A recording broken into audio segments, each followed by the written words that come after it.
Chers auditeurs de Radio Taïwan International, Jean-Yves Bise, maître de conférence à l'Université catholique Fulen à Taïwan, va vous présenter l'émission Géopolitique en Asie. Chers auditeurs de Radio Taïwan International, bonjour pour ce deuxième podcast de notre série sur les conséquences de l'élection de Trump pour la région Asie au niveau géopolitique.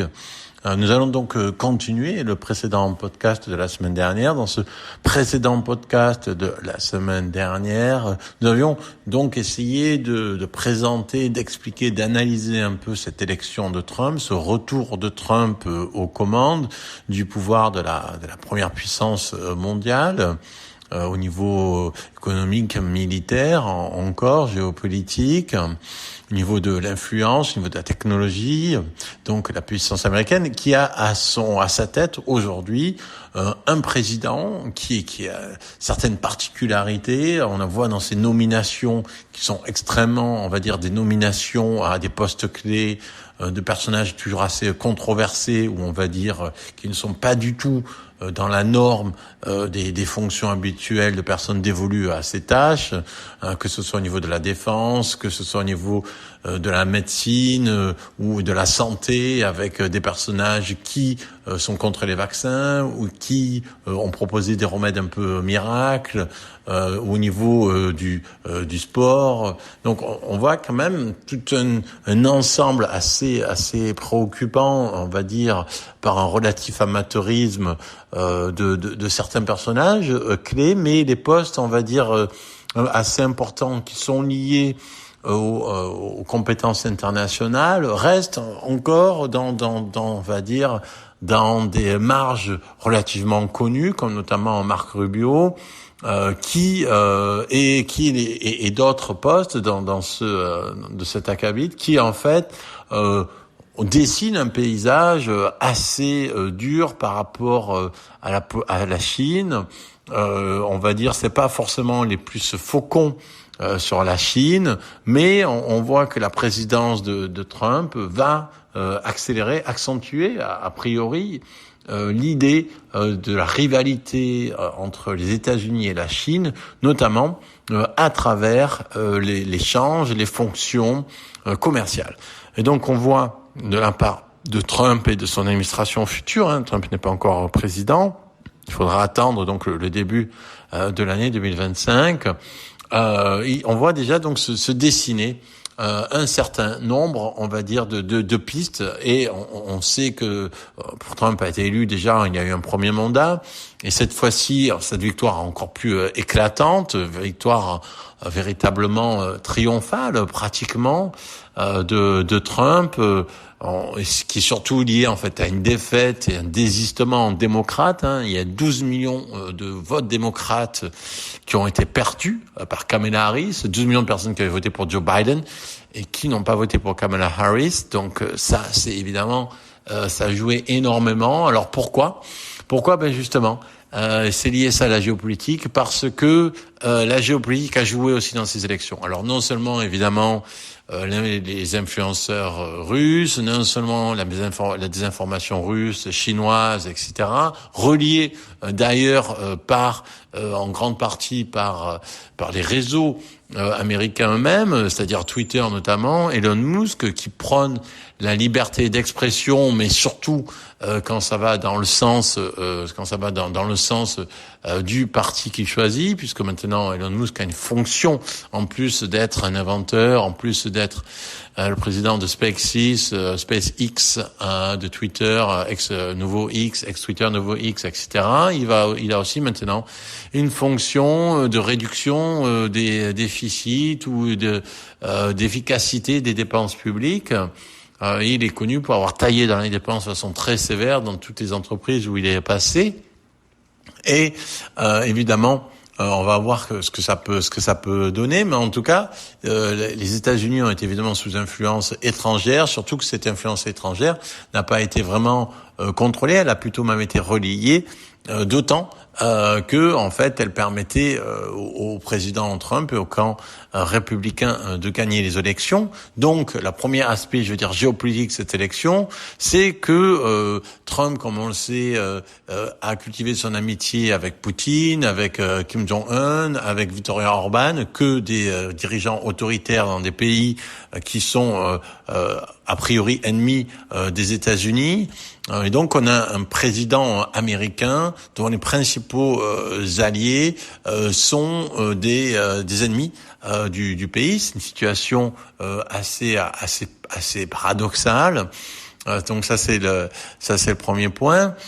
Donc le deuxième point au niveau donc de la géopolitique, c'est qu'on va avoir donc une continuité de cet effort pour contrôler les échanges commerciaux avec la Chine. Avec toute une série de nominations qui sont plus des gens qui sont assez fermes sur tout ce qui est on va dire les échanges, les tarifs, les contrôles douaniers, etc. Troisième point, c'est que c'est Trump lui-même, c'est-à-dire que Trump lui-même a exprimé à différents moments son opinion, notamment sur la Chine et sur Taïwan.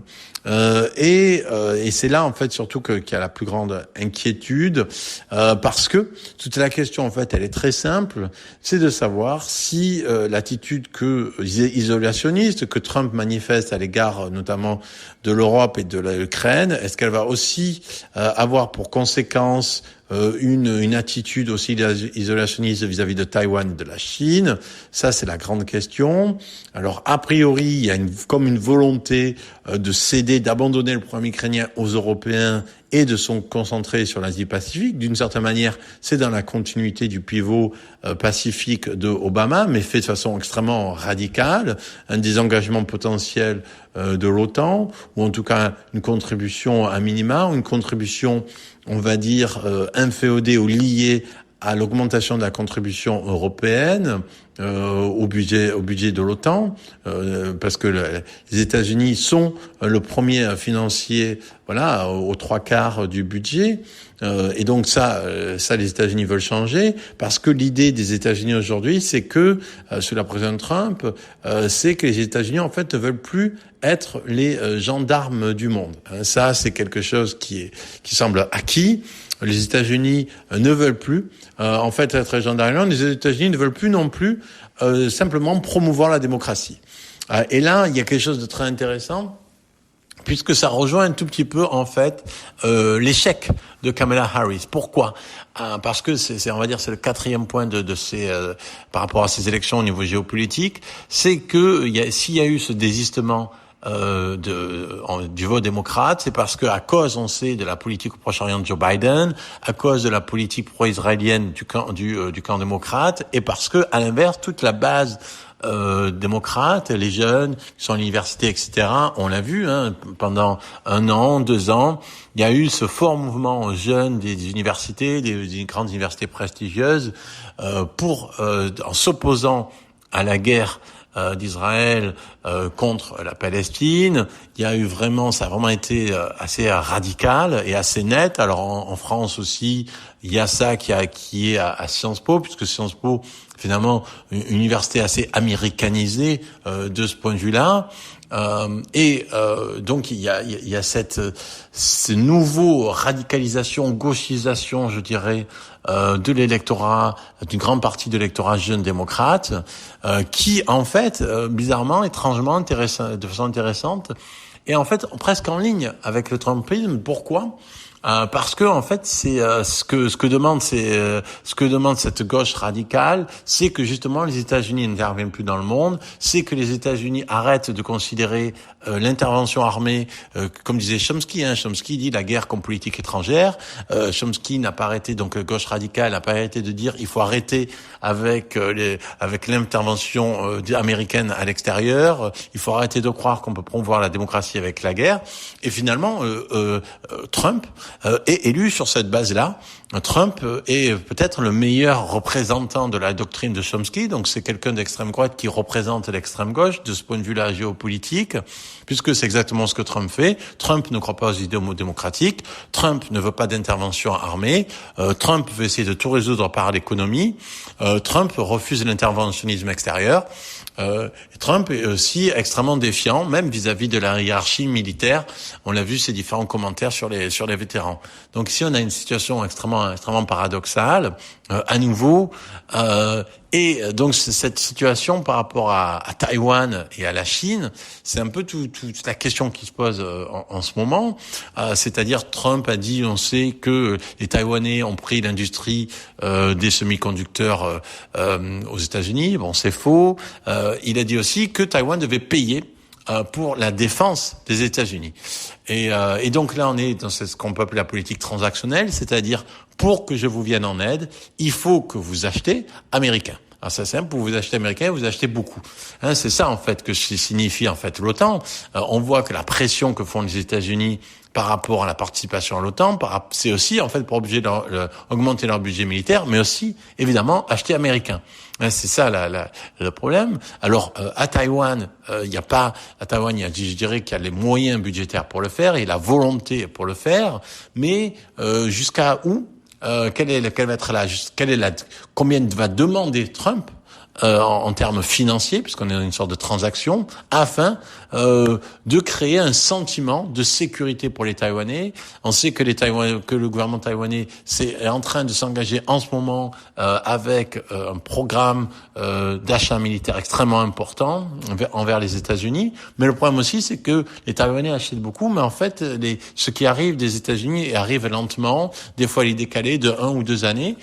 Donc, malgré tout ce que dit Trump, c'est pas simplement que les Taïwanais ne veulent pas acheter des armes, ils veulent pas se défendre, c'est que finalement le complexe militaro-industriel, donc qui est le grand ennemi donc de la gauche radicale, on voit qu'en fait il a des difficultés aujourd'hui à subvenir en fait aux besoins de l'Ukraine, à subvenir aux besoins des États-Unis.